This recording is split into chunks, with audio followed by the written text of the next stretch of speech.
So Dragon Age the Veilguard gives you quite a few decisions to make. Some are rather small and insignificant, while others are big enough to permanently alter the ending of the game, as well as change the rewards you get at the end of different quest chains.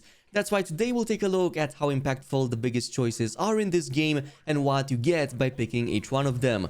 Also, as it's already implied by the topic, this video will contain heavy spoilers pertaining to the main narrative and all the character arcs, so only proceed if you have no problem with that or are about to start a new playthrough. With that out of the way, our first relatively small choice comes during our selection of the Inquisitor's background at the end of the character creation. And while I'm quite disappointed that most of the important events from Inquisition barely hold any weight in Veilguard, there are still some options here with a modicum of impact. And that is if Solas and the Inquisitor were in a relationship back in Inquisition. Choosing Solas as the romance option will give an extra dialogue and a scene during the mission Legacies and Legends, during which you can further persuade or discourage the Inquisitor from joining Solas in the Fade. And instead of Solas heading in alone in the best ending, the romance option here will give you the possibility to further have the Inquisitor also join them in that final scene in the Fade. Personally, I thought it was quite fitting to choose that one, but you can still trigger the best ending even without any of these.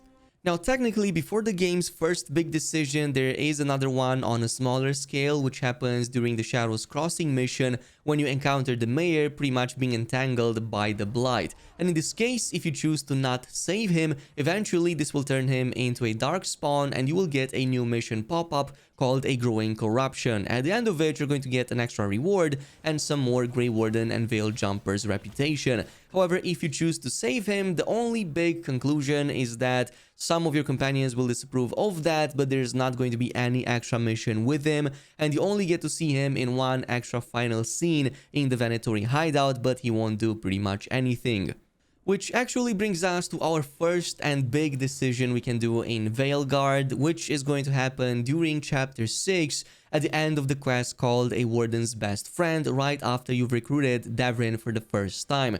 So during this, you're presented with two diverging options to either save Minrathous or to save Treviso from an impending Elder God attack. First of all, let me assure you that whichever of these options you pick, you can still trigger the best ending afterwards as long as you meet the other requirements to trigger it, namely making your companions heroes of Veilguard by completing all their side quests and reaching a high enough standing with all factions. This was tested on two separate playthroughs and we managed to trigger it in both of them, so that's why I conclude that you can pretty much trigger this both if you save Treviso or if you save Minrathous.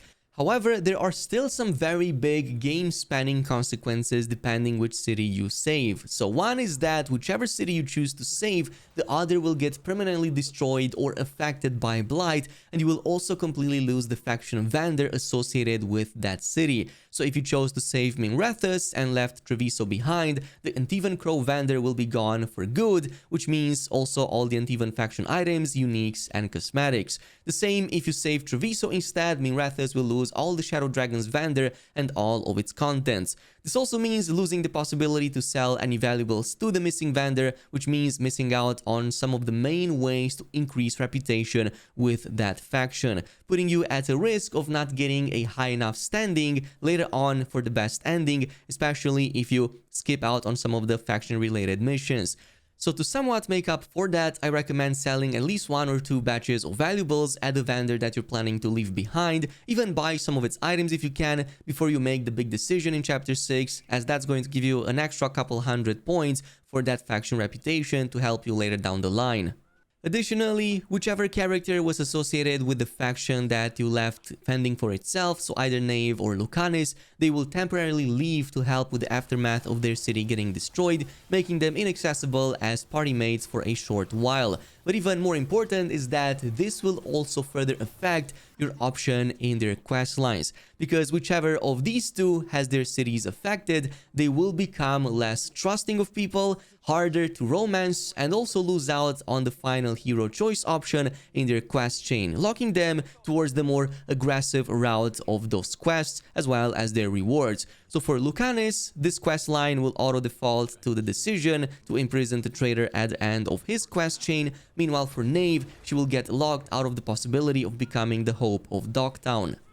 That being said, let's go over all of the companion choices and consequences. Pretty much every companion questline plays a massive role in the rewards that you get, accessing of new zones, and also unlocking the best possible ending. Finishing each companion's questline will make them heroes of Veilguard, which is needed for the best ending, but in turn this also unlocks one of two possible sets of legendary armors for that companion, as well as the choice between two Veilguard perks in their skill tree. I would also pay attention to some of their early in quests, as they can unlock some additional areas that will oftentimes give you special unique chests with unique loot. Especially so, pay attention to Harding's quests that bring you in the deep roads. There are two chests over there that can give you two separate unique items that are otherwise completely missable, and you never can come back to these locations once visited.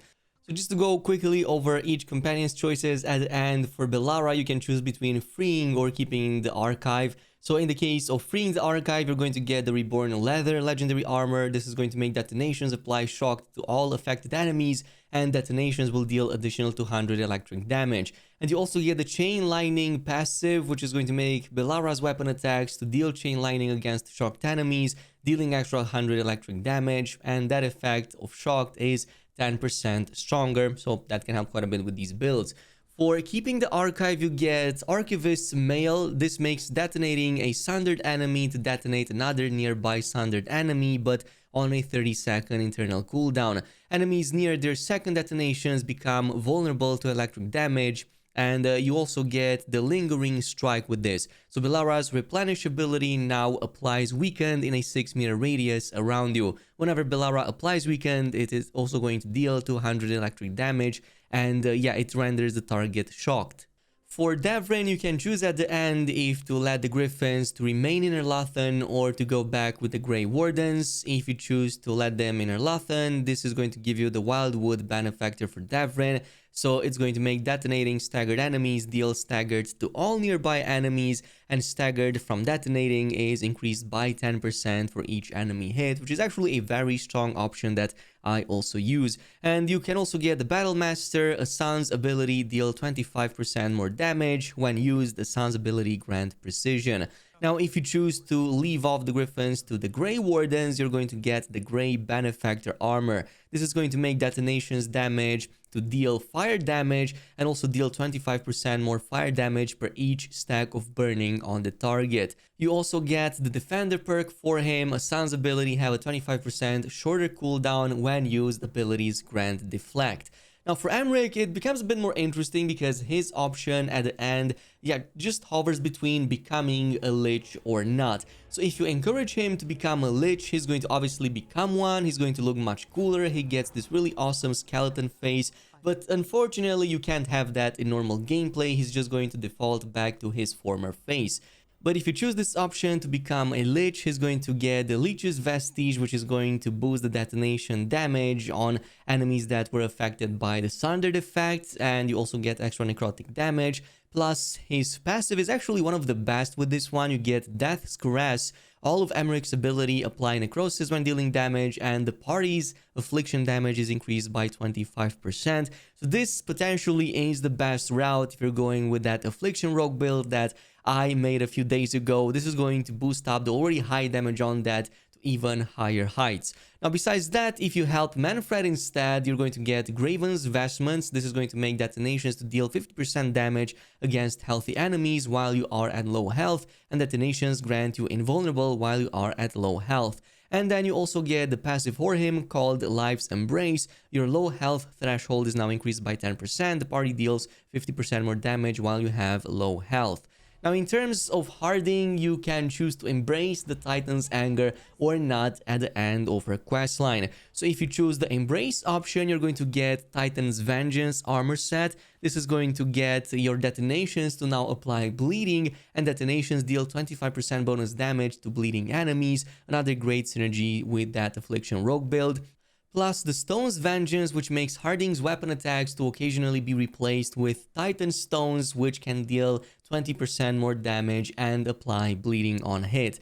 Now, if you chose the other option to instead be friendly, she's going to get the Inquisition Spotter. All detonations are now likely to disrupt affected enemies, and this chance for disruption applies to all enemies near a detonation. Plus you get Heart of the Titan passive, Soothing Potions cooldown duration is reduced by 15%, and Harding's detonation damage is increased by 25%. Plus you and your other companions gain bonus 20% and 15% cooldown reduction.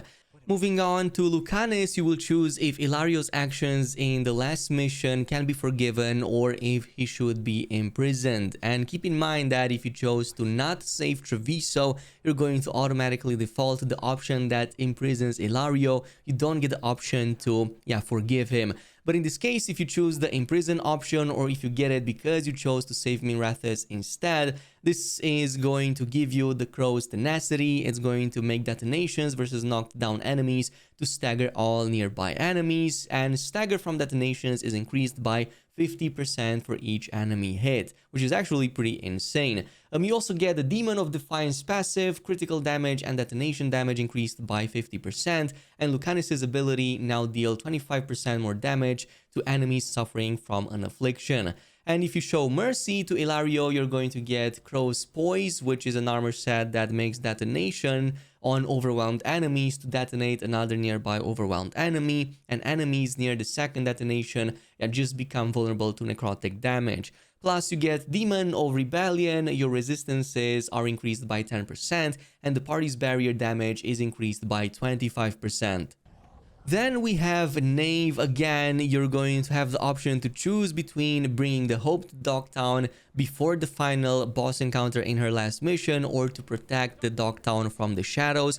Again, you're going to trigger that protect Dogtown from the shadows if, for example, you chose to save Treviso and she was left offending in Minrathous. So in this case, if she becomes the Hope of Minrathous, she's going to get Investigator's Robe. This is going to make detonations permanently reduce enemies' cold resistances, and detonating applies frozen if target's cold resistance drops below 0. This is also the one that I use. It's very strong on her, especially with a build that already reduces cold resistances. Since she does that all the time with her default staff, you're going to constantly freeze enemies with all party detonations. Plus, she gets Gold Justice, Max Chill stacks +1, and Neve's chill effectiveness increases by 2% and her frozen duration by another 10%.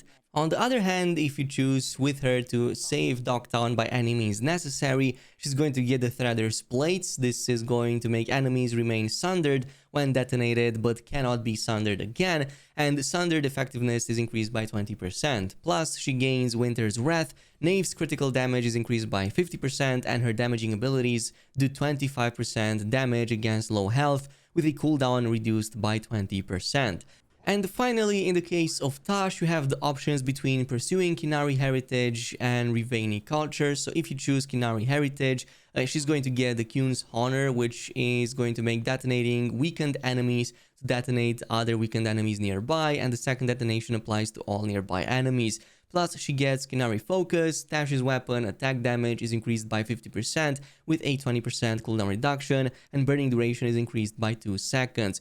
If you instead choose Rivaini, you're going to get the Rivaini's Legacy. This is going to make all detonations apply burning to all affected enemies, and detonations deal an additional 150% fire damage if the target is already burning. And finally, you get Rivaini's Flare. Taash's critical damage increases by 50% with damage versus high health increased by 25%. And finally, Taash's Burning now deals 50% more damage on the initial hit, reduced by 10% on each subsequent hit. Now from here, there's one big other mission that involves some very big decisions and consequences before the actual true endgame, and that's going to be during the Regrets of the Dread Wolf. This is going to help also unlock a secret ending, but it's also going to unlock multiple trophies, including Clear Minds and Open Hearts. But for this, you have to find and collect the 6 memories in the crossroads as you unlock more and more areas, and then interact with the tapestries back inside of the lighthouse to pretty much uncover more about Solas's past and his motivations, which is going to help you to later on convince him and open up some of those quests too. But at the end of it all, there's also a massive discovery to be made about the true nature of the old gods that I don't really want to go into detail and spoil for you, just see it for yourself. But at the end of that, you will also get to speak to Mythal. And there are 2 ways in which you can proceed from this point on. You can either go ahead and try to convince her peacefully, case in which you're going to get the best ending for this mission, or you can go ahead and antagonize her, which I don't really recommend.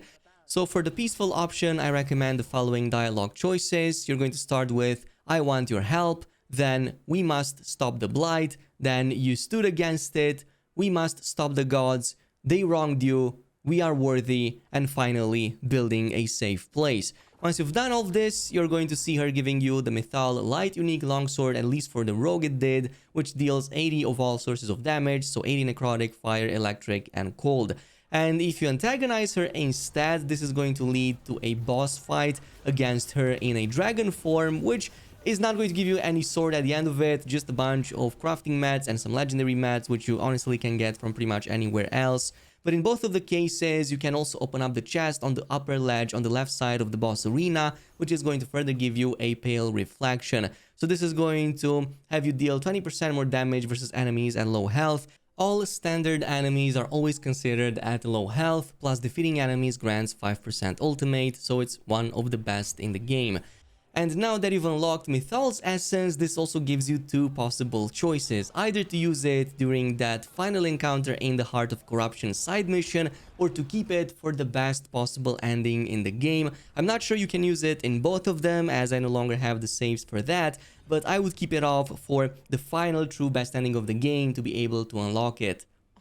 So let's jump straight to the best ending, the choices here, as well as how you can trigger that. The best ending is basically the one in which only one of your companion dies off and Solus walks in the fade by his own accord. And there are 4 prerequisites that you need to keep in mind over here. First of all, you will want most of your companions to become heroes of Veilguard, which they do by the end of their quest chains. In my case, I'm saying most because I was still able to get the best ending even if one of them did not become hero of Veilguard. And I'm assuming that's the case because in the last Gambit, I assigned all my other members that were already heroes of Veilguard, which ensures them having the highest chances of succeeding. So in that case, just distribute the ones that are already heroes of Veilguard and keep the one that is not in your party. Second of all, you're also going to want a high enough standing with all factions. And I'm saying high enough standing because, again, I was able to get the best ending despite one of them only being 2 stars. But you're going to still want most of them to be at 3 stars, even though, for example, they did not all maxed out the cap of 3200 reputation. As long as it's 3 stars, that's going to be more than enough. That is because they will pick off where some of your party mates may even fail. And third, you're going to also want to properly assign each of these companions during the last Gambit. We're going to talk about that in just a little bit, but basically, if you don't do it properly, some of them may even die off or maybe leave off other characters to die, which in turn means you're not going to get the best possible ending. And finally, last but not least, the 4th prerequisite is that obviously you will need that Essence of Mythal, which is the one that actually convinces Solus to jump in the Fade by his own accord. Once you've got all of that, also make sure that if you romanced any of the characters, you go ahead and do the optional dialogues with them at the end. You're going to have a romance scene over here, otherwise you're going to completely miss it. But anyway, once you're done with this, you're going to jump straight after the point of no return and start this mission where you have the first option to send either Davrin or Harding as a reinforcement for the second team. Now, depending which one of these characters you send off, they will actually die off, so choose accordingly. If one of them is your romance option, they will also completely die off and you will lose any additional dialogues with them. This will happen in a scene later down the line once you defeat Galenine. She's going to also take off one of the companions that was previously assigned to that team. The next set of choices follows in the scene where you have to choose which of the mages, Bellara or Neve, goes in to dismantle the magical wards. Fortunately enough, none of these will end up with any of them dying. However, whichever you choose in this scene will end up being blighted during the events following after, as Algernon is going to just grab one of them through one of these portals and eventually will blight them. But they will still come back to your party, so it's not really a big problem. That's because during the events of this, you're going to get the chance to save them. I don't even think there's a way to actually avoid saving them at all. And you can also speak to whichever of them has been blighted about their experience with the blight and all of its effects on them. Plus, they get this really interesting makeover, at least for a couple of missions until you finish the game, and they will speak in a very strange manner because obviously they have been affected by it. But otherwise, as far as I know, there is no other big consequence besides just having their eyes affected by blight.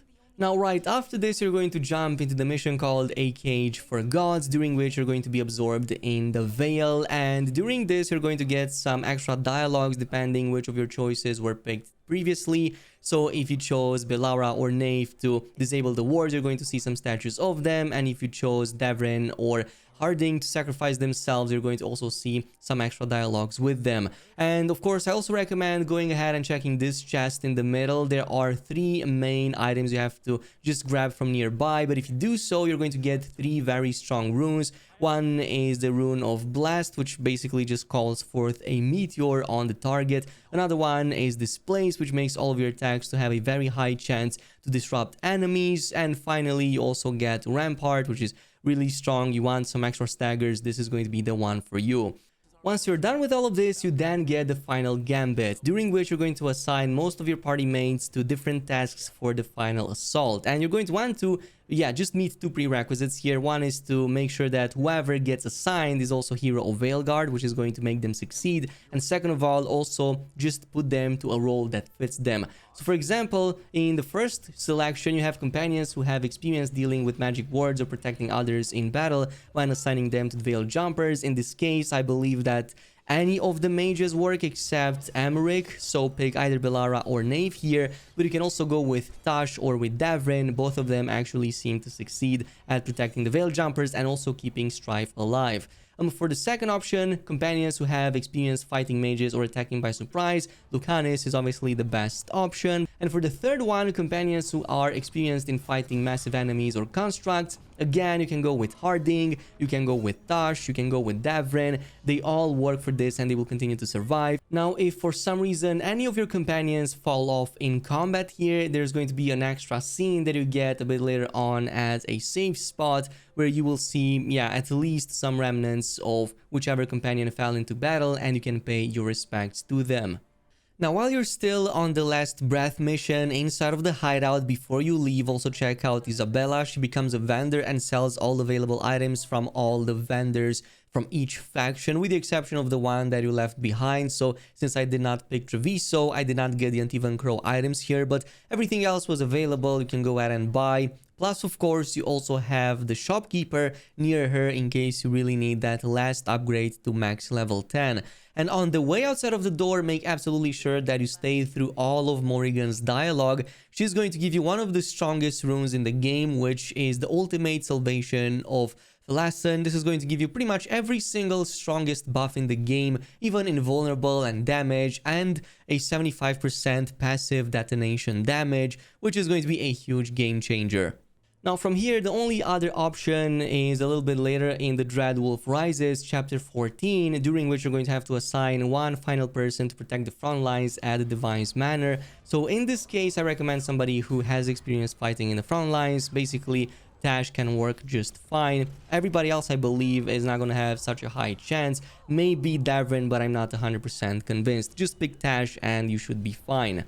Which eventually brings us to our final conclusion, and you should have the option between 3 endings. Now, whichever you pick between Let's Try This Your Way or I Just Want to Fight You, both of them lead to Solus being forcefully thrown inside of the Fade. In the case of Let's Try It Your Way, you're going to try to deceive him with a fake dagger, but in the case of I Want to Fight You, your entire party will fight with him and eventually you're going to stab him, which leads to the same conclusion. However, if you finished and got that Mythal's Essence, you're going to see a third option for more. And in this case, if you pick that one, she's going to eventually make her way here and she's going to convince him to go in by his own accord. And if you also have the Inquisitor to have romanced him and also accepted to go with him in the Fade from the prior missions, she's going to also go inside the Fade with him. Otherwise, she's just going to remain behind, even if he was a previous romantic interest. If you convinced her not to go to during the bar scene, she's not going to go with him.